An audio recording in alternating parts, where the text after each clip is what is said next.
Hello guys, welcome to Amrish Vishwakarma YouTube channels. और आज हम लोग प्रॉब्लम करने वाले हैं pair of linear equation in two variable में हम लोग यूनिक सॉल्यूशन से रिलेटेड प्रॉब्लम करेंगे और ये जानने की कोशिश करेंगे कि यूनिक सॉल्यूशन वाले प्रॉब्लम सॉल्व कैसे होते हैं।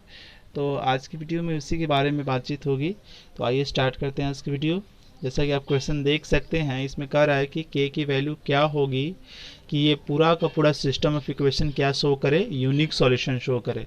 यूनिक सॉल्यूशन का मतलब हो गया स्टूडेंट कि जिसका एक सॉल्यूशन हो। तो यूनिक सॉल्यूशन ना लिख के इसकी जगह पर आपको ये भी दे सकता है कि इंटरसेक्टिंग लाइन शो करे। तो इंटरसेक्टिंग पता ही है, इंटरसेक्टिंग लाइन मीन्स वही एक सॉल्यूशन, ठीक है। इंटरसेक्टिंग लाइन शो करे, तो ऐसे ही हम इसको बना सकते हैं। तो क्वेश्चन में भी यूनिक सॉल्यूशन भी दे सकता है, इंटरसेक्टिंग लाइंस भी देख सकता है। तो आइए इसको सॉल्व कैसे करेंगे देखते हैं। सॉल्यूशन kx प्लस 2y, इसको इस तरफ लेकर जाते हैं तो -5 इक्वल टू 0। यहाँ पर 3x प्लस वाई, इसको इस तरफ लेकर जाते हैं तो -1 इक्वल टू 0। तो यहाँ लिखेंगे to be unique solution. Unique solution होने के लिए स्टूडेंट हमने कंडीशन क्या पर रखी है, a1/a2 is not equal to b1/b2।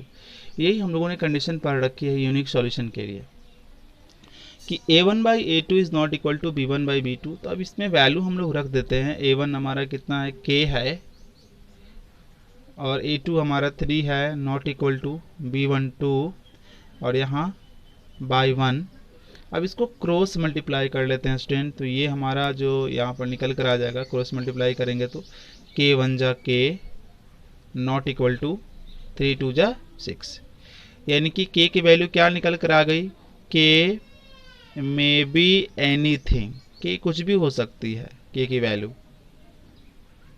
k may be anything accept 6।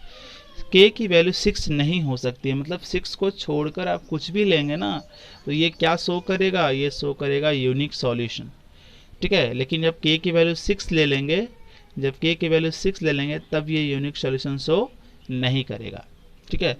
तो ये क्वेश्चन कह रहा था कि k की वैल्यू क्या लिया जाए कि ये यूनिक सॉल्यूशन शो किया जाए। तो इस तरह से सॉल्व करेंगे। सॉल्व करने के बाद यहाँ आया k नॉट इक्वल टू 6, मतलब k की वैल्यू 6 नहीं हो सकती है। मीन्स k की वैल्यू कुछ और हो सकती है बट 6 नहीं हो सकती है। तो यही आप चेक भी कर सकते हैं। आप k की वैल्यू 6 लेकर देखिए, उसके बाद देखिए कि कौन सा सॉल्यूशन हुआ कि k की वैल्यू 6 को छोड़कर कोई और ले लिया जाए, लाइक 5 3 -2, और उस केस में देखिएगा तो आपको खुद इसको समझ में आ जाएगा, ठीक है ना। तो आई होप ये वाली चीज़ आपको समझ में आ गई होगी। अभी हम लोग दूसरे क्वेश्चन लेंगे यूनिक सोल्यूशन का और उसको सॉल्व करने की कोशिश करेंगे। सो स्टूडेंट, इस वाले प्रॉब्लम को देखते हैं। इसमें भी वही काम करना है कि k की वैल्यू क्या होगी कि सिस्टम ऑफ इक्वेशन क्या शो करे, यूनिक सॉल्यूशन शो करे। तो मैंने इक्वेशन को इस तरह से अरेंज कर दिया ताकि ये वाला टर्म जो है इसको इस तरफ लेकर आ गया। अब हम यहाँ जो कंडीशन जानते हैं a1/a2 not equal to b1/b2, ये होता है यूनिक सॉल्यूशन की कंडीशन। और इसमें हम वैल्यू रखेंगे, जैसे यहाँ 1 है तो यहाँ 2 है, तो ये a1 ये a2 है तो 1/2 हो जाएगा। फिर नॉट इक्वल टू यहाँ ये b1 है ये b2 है तो 2/k हो गया स्टूडेंट।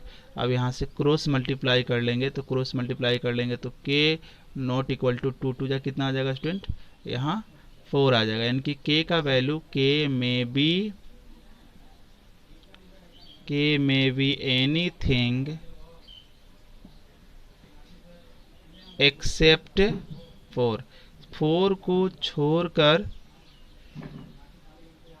k की वैल्यू कुछ भी हो सकती है स्टूडेंट। अब स्टूडेंट हम लोग इस क्वेश्चन को करते हैं और आप देखेंगे कि इसको, ये तो ऑलरेडी हमारे पास अरेंज करके मिला हुआ है, इसको थोड़ा सा अरेंज करना पड़ेगा। x plus 2y -3 equal to 0।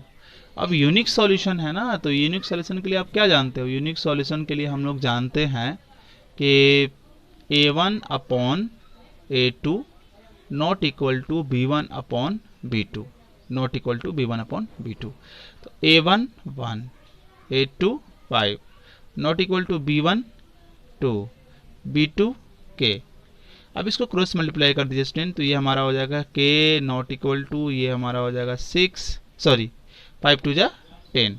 तो इसका मतलब ये हुआ कि K में बी एनीथिंग एक्सेप्ट 10 को छोड़कर K कुछ भी हो सकता है। तो ये हम लोगों ने कुछ क्वेश्चन किए हैं यूनिक सॉल्यूशन पर। कुछ और क्वेश्चन लेते हैं हम लोग और उसको डिस्कस करते हैं। अभी हम लोग देखते हैं स्टूडेंट इस वाले क्वेश्चन में, इसमें कह रहा है कि P के वैल्यू क्या होगा for which system of equation has a unique solution. P का वैल्यू क्या होगा जिस कारण से सिस्टम ऑफ इक्वेशन का कौन सा सॉल्यूशन हो जाए, यूनिक सॉल्यूशन हो जाए। तो इसमें हमें अरेंज करने की जरूरत नहीं है क्योंकि सारा टर्म लेफ्ट हैंड साइड में दिया हुआ है। हम सीधे फॉर्मूला अप्लाई करेंगे, A1 by A2 not equal to B1 by B2। अब स्टूडेंट यहाँ पर A1 A2 B1 B2 value put करेंगे तो A1 हमारा हो जाएगा 3P + 1 और A2 हमारा हो गया 2P not equal to B1 हमारा -P और B2 हमारा यहाँ पर 1। अब इसको हम क्रॉस मल्टीप्लाई कर लेते हैं, तो क्रॉस मल्टीप्लाई करेंगे स्टूडेंट तो ये हमारा कितना हो जाएगा -2P² नॉट इक्वल टू, ये 1 से करेंगे तो 3P + 1। अब हम इसको एक तरफ लेकर आएंगे स्टूडेंट, इस तरफ लेकर आएंगे तो हो जाएगा -2P² -3P और -1 नॉट इक्वल टू 0। कुछ इस तरह से आएगा स्टूडेंट। इसके बाद हम इसको प्राइम फैक्टराइज करेंगे, तो फैक्टराइज करने का तो पता ही आपको रूल है। तो इसको हम लोग फैक्टराइज करते हैं तो -2P² यहाँ हो जाएगा -2P। एक मिनट, इसको फैक्टराइज करना है ना, तो फैक्टराइज करना है तो इसको हमको निकालना पड़ेगा, देखना पड़ेगा ना कि मिडिल टर्म तोड़ना पड़ेगा और तोड़कर 3 लाना पड़ेगा। तो इसके बारे में थोड़ा सोचना पड़ेगा हम लोगों को। सो ये स्टूडेंट यस, इसको पहले हम इसमें इंटू करते हैं तो 2 1 जा 2 हो जाएगा। अब 2 को ऐसा तोड़ो कि 3 आ जाए, तो 2 1 जा 2, ये इंटू करने पर 2 ही आएगा बट ऐड करने पर तो 3 तो आ जाएगा ना। तो -2P² और हमको -3P लाना है तो हम कैसे लिखेंगे -2P -1P -1 not equal to 0। अब स्टूडेंट इसको हम लोग सिंप्लीफाई करेंगे, तो इन दोनों में कॉमन करेंगे तो -2P कॉमन, तो P -1 हो जाएगा। सॉरी, माइनस भी तो कॉमन हो रहा है ना, या प्लस हो जाएगा आपका। फिर यहाँ पर देखते हैं कि माइनस भी कॉमन है, 1 भी कॉमन है, तो P और ये माइनस कॉमन थे प्लस हो जाएगा, ये 1 कॉमन थे, यहाँ कुछ नहीं बचा मीन्स 1 बच गया, ये 0। अब ये स्टूडेंट इन दोनों में कॉमन क्या है, तो P + 1 कॉमन है और यहाँ जो है वो -2 -2P -1 नॉट इक्वल टू 0। अब हम क्या करेंगे कि हमारे पास दो फैक्टर आ गया, हम दोनों फैक्टर को बारी बारी से इसको 0 पे, ये जो है ना P + 1 नॉट इक्वल टू 0 करेंगे तो क्या मिलेगा हमारा, P इस तरफ जाएगा तो -1 not equal to -1, P not equal to -1 आएगा यहाँ पर। अच्छा, अब इस वाले पार्ट को सॉल्व करते हैं तो -2P -1 नॉट इक्वल टू 0 इस तरफ जाएगा ये, तो -2P नॉट इक्वल टू 1, तो P नॉट इक्वल टू -1/2। तो स्टूडेंट हमने देखा यहाँ पर कि P नॉट इक्वल टू -1 और P नॉट इक्वल टू -1/2, यानी कि यहाँ पर जो P की जो वैल्यू होगी student, P may be anything except -1 and -1/2। P की वैल्यू कुछ भी हो सकती है स्टूडेंट, केवल ये नहीं हो सकती है -1 और -1/2 नहीं हो सकती, इसके अलावा कुछ भी हो सकती है ये P की वैल्यू। सो स्टूडेंट हम अभी और क्वेश्चन लेते हैं यूनिक सॉल्यूशन वाला ही, और इसमें देखते हैं कि किस तरह से सॉल्व होगा। जैसे हमारे पास इक्वेशन ये है कि kx + 3y = k - 3, तो kx + 3y इसको इस तरफ लेकर गए तो -k - 3 = 0, और यहाँ हो जाएगा 12x + ky इस तरफ से इसको लेकर गए तो -k = 0। और यूनिक सॉल्यूशन के लिए आपको पता है कि कौन सी कंडीशन हमें आपको रखनी है, A1/A2 not equal to B1/B2, ये वाली कंडीशन। तो A1/A2, A1 तो हमारा k हो गया और A2 हो गया हमारा 12, तो k/12 not equal to B1 यहाँ हो गया 3 और यहाँ हो गया K। बाकी टर्म्स हमें कोई मतलब नहीं है क्योंकि कंडीशन इतना ही होती है, इसमें C1 C2 का कोई रोल नहीं है। तो C1 C2 का रोल नहीं है, बस इसको सॉल्व आप करेंगे तो K square not equal to 36, तो यहाँ K square not equal to, यहाँ से स्क्वायर रिलीज ही कर दीजिए, बेहतर रहेगा, रिलीज होगा तो प्लस माइनस और अंडर रूट 36।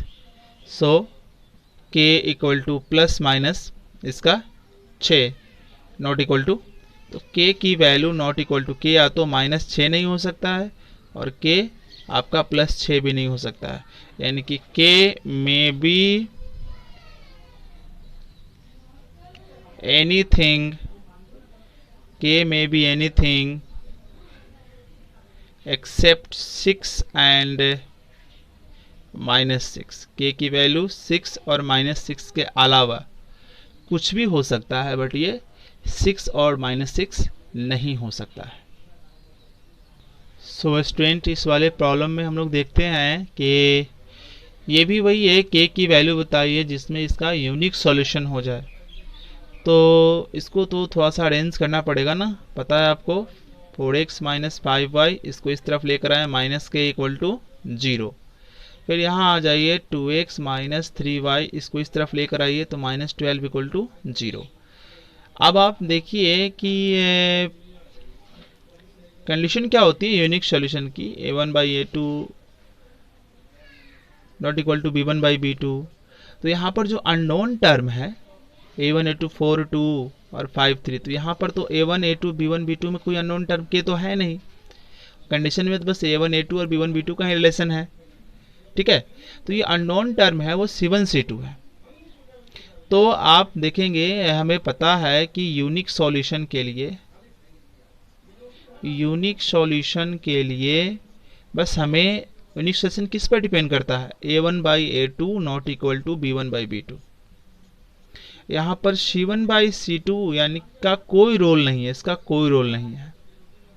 तो C1/C2 का कोई रोल नहीं है, बस यूनिक सॉल्यूशन डिपेंड करता है a1/a2 और b1/b2। ये रेशियो सेम नहीं होना चाहिए, ठीक है। तो आप यहाँ देख लीजिए, यहाँ पर अगर हम a1 a2 निकाल रहे हैं तो हमारा 4/2 और ये -5/-3, डेफिनेटली ये रेशियो सेम नहीं है, अलग अलग है। तो ये तो कंडीशन सेटिफाई कर ही रहा है यूनिक सॉल्यूशन का। तो यहाँ पर C1 C2 कुछ भी हो सकता है, K का वैल्यू कुछ भी हो सकता है, क्योंकि यूनिक सॉल्यूशन में K का कोई मतलब नहीं है, ये C1 C2 से कोई मतलब नहीं है, C1 C2 से कोई मतलब नहीं है। तो यहाँ K क्या होगा, K की वैल्यू 1 ले लें, 2 ले लें, 0 ले लें, कुछ मतलब नहीं है, क्योंकि ऑलरेडी ये क्या हो गया, यूनिक सॉल्यूशन है ये, तो इससे कोई मतलब नहीं है कि K क्या होगा। तो यहाँ लिख दीजिए सीधे कि K is any real number, कुछ भी आप ले लें, कोई फर्क नहीं पड़ता है। तो जब भी ऐसा कंडीशन आएगा स्टूडेंट, तो आप इस चीज़ को ध्यान दीजिएगा। सो इस तरह से इसको सॉल्व करना है और इसको इस तरह से बनाना है इसको। सो स्टूडेंट, अभी हम लोग इस वाले क्वेश्चन को करेंगे और इस वीडियो की लास्ट क्वेश्चन होगी। इसके बाद अगले वीडियो में हम लोग ग्राफ से रिलेटेड प्रॉब्लम करेंगे और वर्ड प्रॉब्लम सीखेंगे। तो इसमें आप देखेंगे कि क्या कह रहा है क्वेश्चन कि obtain the condition for following system of linear equation two have a unique solution. कह रहा है कि ये इक्वेशन यूनिक सॉल्यूशन इसका हो जाए तो इसकी कंडीशन क्या होगी। तो आपको पता है कि यूनिक सॉल्यूशन के लिए तो पहले तो इसको हमको अरेंज करना पड़ेगा ना, ax plus by minus c equal to 0, और यहाँ हो जाएगा lx प्लस my और इस तरफ जाएगा तो -n इक्वल टू 0। तो यूनिक सॉल्यूशन के लिए कंडीशन क्या होता है, a1/a2 equal not equal to b1/b2, ये यूनिक सॉल्यूशन का कंडीशन होता है। तो यहाँ पर आप रख दीजिए a1 a2, तो हमारा क्या हो जाएगा a/l नॉट इक्वल टू यहाँ b/m, इस तरह से। अब यहाँ से क्रॉस मल्टीप्लाई कर दीजिए, यहाँ पर a1 a2 b1 b2। अब इसको सॉल्व कर देंगे तो यहाँ am आएगा नॉट इक्वल टू bl आएगा, और यही कंडीशन हो गई है स्टूडेंट, यही हमारी कंडीशन हो गई। यही तो क्वेश्चन पूछ रहा था कि ये यूनिक सॉल्यूशन हो तो क्या कंडीशन होगा। तो तो ये यूनिक सोल्यूशन हो तो यूनिक सोल्यूशन का कंडीशन जो होती है उसको मैंने लिखा, उस पर a1 a2 b1 b2 की वैल्यू को रख दिया, और रखने के बाद हमें a not equal to a by L not equal to b by M आया, फिर इसको आपस में मल्टीप्लाई किया, cross multiply, so we have a condition am is not equal to bl, और यही कंडीशन होगी इसके लिए, जिस कारण ये क्या हो जाएगा, यूनिक सॉल्यूशन हो जाएगा। सो स्टूडेंट, आज की वीडियो में इतना ही। अगली वीडियो में हम लोग ग्राफ से रिलेटेड प्रॉब्लम करेंगे। So thank you for watching and thank you for your support and keep learning always.